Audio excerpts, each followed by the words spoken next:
Silipin naman natin ang huling sitwasyon sa paligid ng Quiapo Church ngayong bisperas ng pista ng Jesus Nazareno.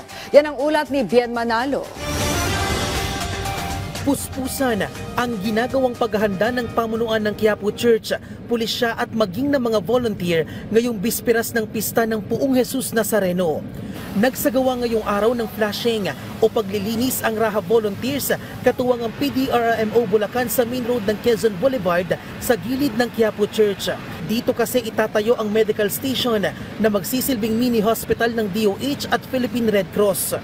Dito po natin gagamutin yung mga ating mga debotong na kailangan ng medical attention, yung mga nasusugatan, dito po natin dadalhin.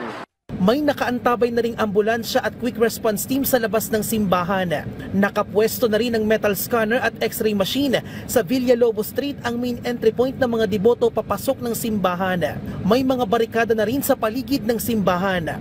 Bawal na rin ang mga vendor sa paligid ng simbahan maging sa main road ng Quezon Boulevard. Pero naglaan naman ng designated area para sa kanila. Ipinatupad na rin ngayong araw ang gun ban hanggang January 11. Gayon din ang liquor ban na magsisimula ng alas 9 ngayong gabi hanggang January 10. Maging ang no-fly, drone at sail zone sa paligid ng Quirino Grandstand at Quiapo Church.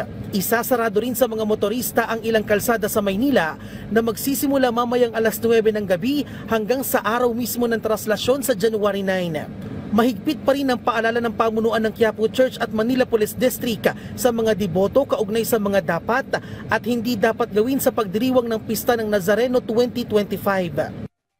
Handa ang Quiapo Church na tanggapin at nakahanda kami kung sakaling dumami ang mga tao. Samantala, nagpaalala naman ang pamunuan ng simbahan sa mga politiko na huwag nang haluan pa ng politika ang kapistahan at sa halip ay ipaubayan na lamang ang banal na selebrasyon para sa mga deboto. Ang pakiusap lang natin, huwag bahira ng politika. Sana yung isang araw na ito ay ibigay na natin sa mga deboto para sa kanilang pagninilay. Bien Manalo para sa Pambansang TV sa Bagong Pilipinas.